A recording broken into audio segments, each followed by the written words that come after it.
అనేటువంటి పాలిగాళ్ళని తయారు చేస్తున్నారు. దీని పర్యవసానం భవిష్యత్తులో నీ బిడ్డల దాకా వస్తుంది, నీ కుటుంబం దాకా వస్తుంది.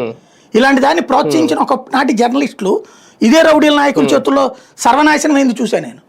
ఇదే రౌడీ నాయకుల చేతుల్లో, ఫ్యాక్షనిస్టుల చేతుల్లో సర్వనాశనం అయిన జర్నలిస్టులను చూశాను నేను. ఒకప్పుడు గౌరవంగా బతికినటువంటి వాళ్ళు కూడా. అంటే అంత దారుణమైనటువంటి సిచ్యుయేషన్కి ఇవాళ వీళ్ళందరూ కలిసి ఒకళ్ళకొకళ్ళు ప్రతీకార నాయకులకేం పోయారండి. జైల్లోకి వెళ్ళి వచ్చిన చంద్రబాబుని గెలిపించలేదా, జైల్లోకి వెళ్ళి వచ్చిన జగన్ గెలిపించలేదా, వాళ్ళు రాజభోగాలు బ్రతకట్లేదా? వీళ్ళు నిన్నటిదాకా జైలుల్లో చెప్పకూడు, రేపొద్దున మళ్ళీ బయటకు వచ్చిన తర్వాత రక్తపు కూడు. What next? సమాజానికి ఇది కావాలా?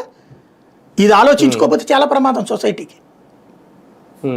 ఇదే నేపథ్యంలో లీగల్ టీంని బలోపేతం చేసుకోవాల్సిన అవసరాన్ని కూడా గుర్తించారా? ఎందుకంటే నిన్న ఆయన అమరావతిలో నిర్మాణాల పేరుతో 4,000 లేదంటే 4,500కు చదరపడుగు నిర్మాణం చేయొచ్చు బెంగళూరు లాంటి చోటే, కానీ ఇక్కడ 9,000కి 10,000కి చేస్తున్నారు.